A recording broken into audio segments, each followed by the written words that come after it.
Hello there, this is Abu Mesaj, and I made a video about the DFB Pokalfinale, looking at the preview between RB Leipzig and SC Freiburg. And in this video, I will talk about some of the context and history between the two clubs, how they will likely approach this match, both sides, and then just particular details and some X factors. So let's get going.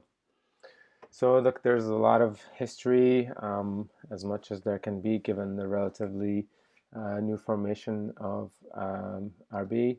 But yeah, these sides obviously had a very interesting clash, a couple clashes in the promotion season for Leipzig, and Freiburg finished ahead of them. And as you can see, a number of players will still be around. And then recently, I would say it's been sort of hard fought matches, or Leipzig winning handily. So that's just kind of recent history. And then here's some of the images from the Aufstiegssaison from both of those clubs, where Streich finished ahead of Forsberg's crew. But as you'll see, Domenico Tedesco is in charge now, so obviously you can see how well he's done over the last 20 Bundesliga games, and even despite the finish. And the finish should be interesting because of the Champions League spots, which ended up going Leipzig's way by a goal ultimately. In terms of some of the numbers, you could see how when Jesse Marsch was fired, how much of a lead Freiburg had, and this was despite of them losing a few matches after their scorching start.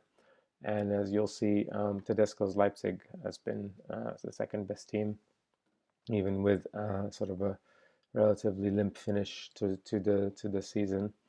And Freiburg have been somewhere between the sixth and seventh team by most metrics, which is and the 0 goal difference, which is something that happens to them, I would say, fairly often. So just a little bit of a data and style comparison against Jesse Marsch and Tedesco. I think the passes between central defenders is the thing that jumps out for me. You go from 25 a match to almost 60.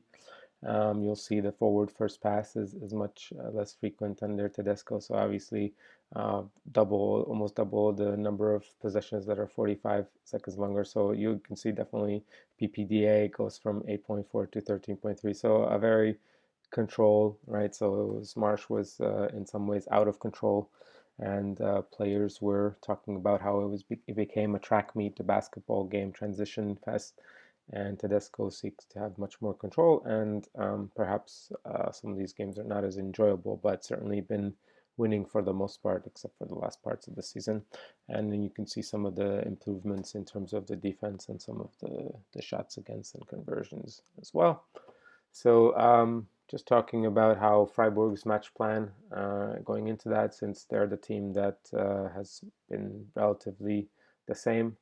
I would think they would be playing very differently than in the semifinal against Hamburg, which is a team that thrives on chaos, that wants to build out all in all ways. So I would imagine that this would be relatively similar to the match that they had in match day 25. So here's just some images of Hamburg's Torwartkette and how Freiburg were able to capitalize on certain triggers and get some turnovers and go up 3-0. Some of the improvements you could see, and I think that was one of the key points for Christian Streich, is developing much more of a cultured possession game and better positional play with occupation of key spaces wide. You always often have these 3 central players, sometimes 4 as well. And you saw them against Hamburg. I think this is probably the best example of how they want to play. So 3+1, and then you have kind of a diamond shape in the middle with 2 wide players, and then a striker up top. Lots of flexibility, and you're able to play through the lines. They will still try to do that against Leipzig as they did against Gladbach here. This time you can see that they can do it out of the back 4 with one of the DMs dropping back, and you still retain this central 3, but most of the time they would just do it out of a back 3. So as I said, I went back and looked at the 1-1 draw which they played on about 2 months ago now, and just talking about Freiburg's approach in that game, which I expect to be so similar. So situational high press, but they will try to keep the rest defense to be +1, meaning that they will play likely 4 against 3 here with one of the defensive midfielders staying here. Um, some pressing, obviously, and situationally, like in these build-ups where Leipzig keep the fullbacks low and invite them to press with wingbacks, and obviously you have central midfielders as well, but trying to shift towards the ball side. And otherwise, I would say most of the time they will be in these kind of situations where it's sometimes high press, but mostly a mid block. And we highlighted Grifo's role as the guy who will be sort of the third midfielder or third attacker, depending on how it works and how he has to press this free center back, spare center back.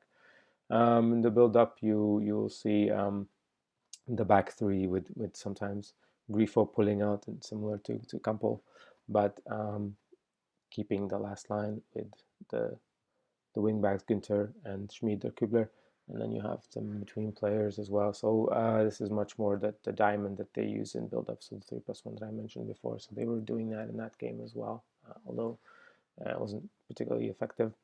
As I mentioned, they can do it in this particular way, where they, if Leipzig do press with a front three, then they can make a 4-out-of-3, 4 against 3 with one of the defensive midfielders dropping back that way. But this is a part that's improved a lot with Schlotterbeck and Linhart, obviously as passers, and Höfler as well. And then I've just mentioned obviously Schlotterbeck as the key figure who created that goal, and it's been very much his season. So just moving on towards Leipzig's match plan, which is essentially how do they crack this 5-3-2, 5-3-3. I mentioned how I don't think they don't have much of a wide personnel for the ideal formation, which I think would be a 4-3-3, or even a diamond, which they can kind of almost cobble together. But I don't anticipate Tedesco, although he's a flexible coach. I don't think he will change it for this game, because he hasn't really done it. He's just been playing this space, and I think one reason for that is that he hasn't really had any time off in terms of to work on these things.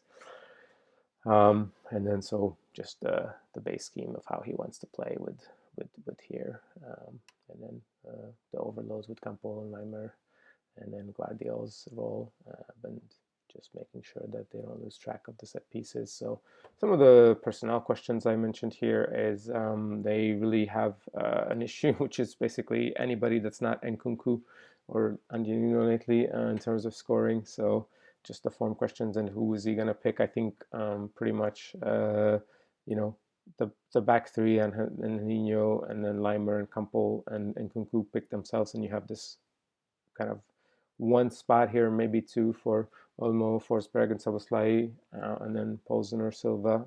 I guess you could play Nkunku here, and then maybe put in one of the more attacking tens as well, and then probably Mukiel has been playing quite well. I didn't put the slides in here against Augsburg, but they had success with him going deep there.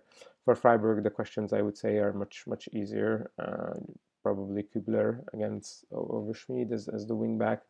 And then I would think Haberer is a much more attacking option than Eggestein, who strengths are more in the passing game and build up, and Haberer much more in terms of.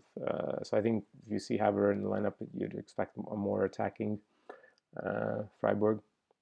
So just showing you some examples of the low build up that, and by low I mean the wing backs here, because one of the center backs is pushed up here, that they invite the press, and what Leipzig want to do here is get these wide isolations, particularly for Nkunku. They don't always weren't able to take advantage, but I think where they would have some success, or they could have some success, is overloading, as you'll see here with 4 players, and then you can exploit this gap between the Freiburg wing back, and then if you pin the center back here, so the right center back. This didn't end up being completed, but there's a number of issues here that they can do. So Forsberg role or Szoboszlai's role, whoever is sort of the 10 who pulls wide, and again you'll see Angelino's pinning, and then Nkunku's pinning the back 5 basically with deep striker here. So These are all examples where I think Leipzig can have advantages of playing through. And then the role of Gvardiol as a progressor, if he's healthy, I think Halstenberg can play this role, although certainly he's nowhere near the quality. But I mean, nobody really is with Gvardiol at his age profile, as we'll see later on. And just these kind of passes when you end up freezing the central back, and then you can have runs in behind, or you have Nkunku dropping back, and then that opens up, for example, for Angelino. So I'm just, these with the Reds, they're actually passes that they didn't end up completing, but I figured that there was a decent chance that they could have. So just you can see this on the tactics board as well as all of these movements. So you can see the heavy overload. Sometimes you'll see Leimer come over here and see how they can exploit some of these spaces with their passing. So how Freiburg, I think, can succeed, obviously, as I mentioned before, is counterattacks, but obviously their bread and butter has been set pieces, and whenever you're up there with Union Berlin, you know you're doing something well with Christopher Trimmel there. And Bundesliga has come out with the stat that almost a quarter of the goals in the last 4 seasons were on set pieces, and Freiburg pose a threat that's basically almost greater than anybody. And then you can see actually Leipzig, who are very much non-threatening from these situations, which is interesting because they have Szoboszlai as one of the best set piece takers, although perhaps him not being a starter has something to do with that.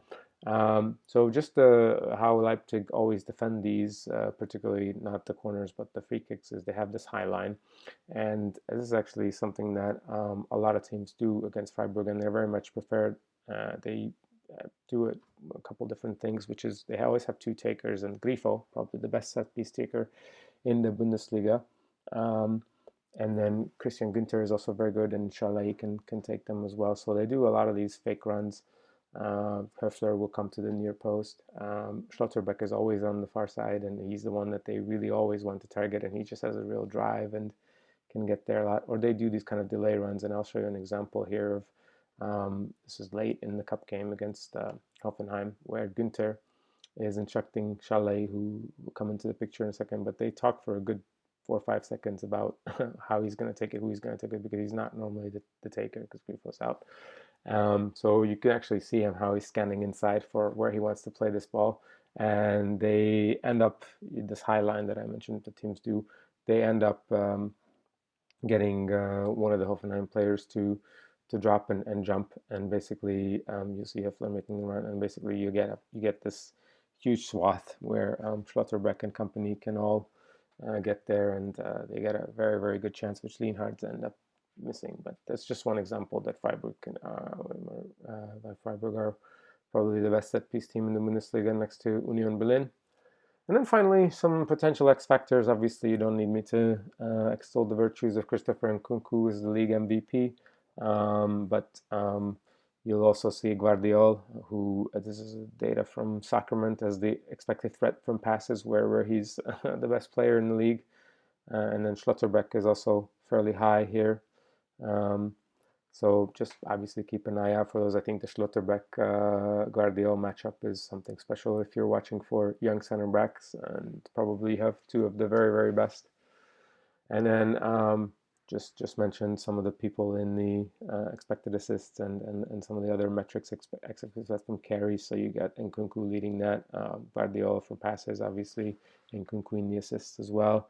I think maybe even Dominik Szoboszlai as a per 90 god when it comes to set pieces and chance creation, if he can get a chance. Obviously Forsberg, if he can kind of find some rhythm, and Dani Olmo, although he's probably been in the worst form out of these players.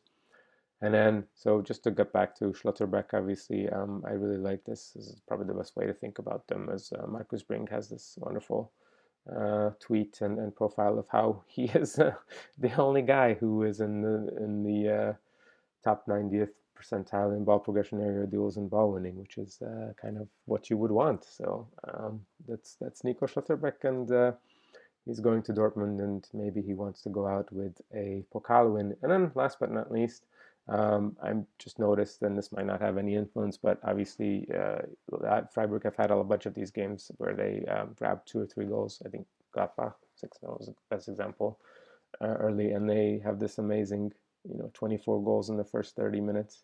whereas Leipzig seem to have a penchant for grabbing a bunch of late goals. So I think that's just an interesting side note. So just make sure to catch this on Sport 1 in Hungary, obviously, and wherever you can.